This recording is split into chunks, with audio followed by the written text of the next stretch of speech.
नमस्कार, सादर प्रणाम। आज हम बिहार विधानसभा की चुनाव पर चर्चा करेंगे क्योंकि चुनाव कुछ ही महीनों के बाद शुरू होने वाला है। बिहार विधानसभा चुनाव इस बार सीधे मुकाबले का रूप ले चुका है। नीतीश कुमार को एनडीए की ओर से मुख्यमंत्री पद का चेहरा पहले ही प्रियरंजन भारती घोषित किया जा चुका है। ये समर्थन केवल औपचारिक नहीं है, नीतीश के साथ 15-17% वोट जुड़ा हुआ है। इसमें बड़ी संख्या में महिलाएं, ओबीसी, ईबीसी और वंचित तबके के मतदाता शामिल हैं। चुनाव से पहले एनडीए के घटक दलों में सीटों के बंटवारे को लेकर समन्वय एक बड़ी चुनौती है, लेकिन भरोसा है कि ये मसला समय रहते हल कर लिया जाएगा। इससे एनडीए का पलड़ा और भारी हो जाएगा। वहीं पहलगाम हमले के बाद पीएम मोदी ने बिहार की धरती से ही पाकिस्तान को सीधी चेतावनी दी थी, वो भी अंग्रेजी में, और फिर उस पर कार्रवाई भी करके भी दिखाया। जम्मू कश्मीर में आतंकी हमला हुआ था।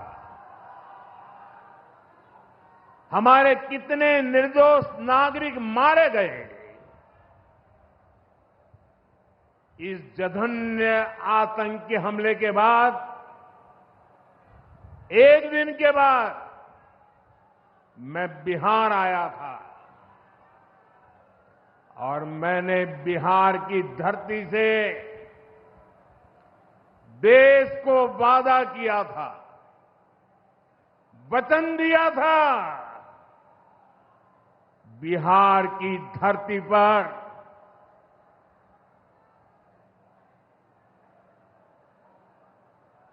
आंख में आंख मिलाकर हमने कह दिया था,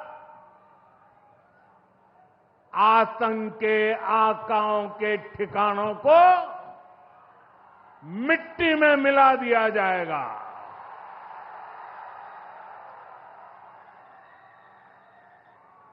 बिहार की धरती पर मैंने कहा था, उन्हें कल्पना से भी बड़ी सजा होगी। आज जब मैं बिहार आया हूं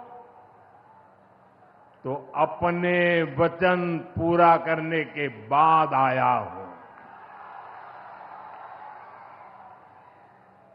जिन लोगों ने पाकिस्तान में बैठकर हमारी बहनों का सिंदूर उजाड़ा था, हमारी सेना ने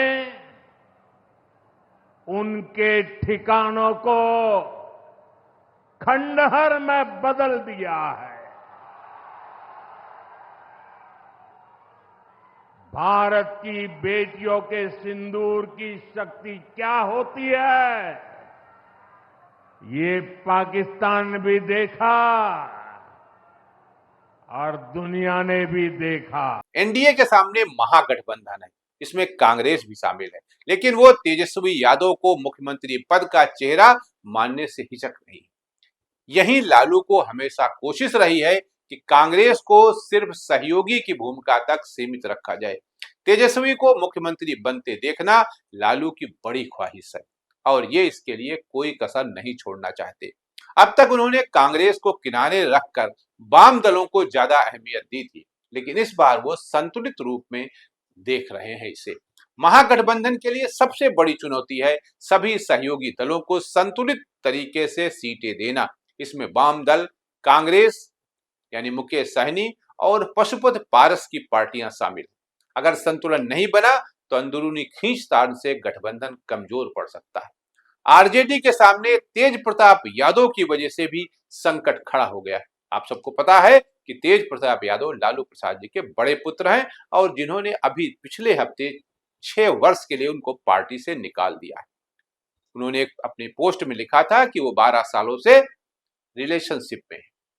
बेशक उन्हें परिवार और पार्टी से बाहर निकालकर लालू ने परंपरागत वोट बैंक को साधने का प्रयास किया है, पर इस पारिवारिक खींचतान का असर चुनावी रणनीति पर पड़ने से इनकार नहीं किया जा सकता।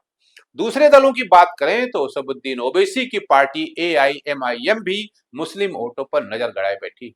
पिछले विधानसभा चुनाव में उसने सीमावर्ती इलाकों जैसे किशनगंज और कटिहार में 5 सीटें जीतकर अच्छी शुरुआत की थी। भले ही बाद में उसके सभी 4 विधायक आरजेडी में शामिल हो गए, लेकिन इस बार एआईएमआईएम फिर से मजबूती से मैदान में है और बड़ी बात यह है कि इस बार उसका ज्यादा प्रभाव असर भी नजर आ सकता है। प्रशांत किशोर की जन सुराज ने पिछले दिनों विधानसभा की 4 सीटों पर हुए उपचुनाव में उम्मीदवार खड़ी किए थे। उसी का फैक्टर रहा कि आरजेडी के हाथ से उसकी परंपरागत सीट निकल गई। लालू के मुस्लिम यादव समीकरण को प्रशांत ध्वस्त करना चाहते हैं, लेकिन उनके सामने खुद की तमाम चुनौतियां हैं। बिहार में फिलहाल मुकाबला दो तरफा ही नजर आ रहा है, यानी फाइट सामने सामने है। अभी सब कुछ रिहर्सल स्टेज में है। ऐसे में असली घमासान तब शुरू होगा जब सभी खिलाड़ी मैदान में उतरेंगे। आज के लिए इतना ही। नमस्कार।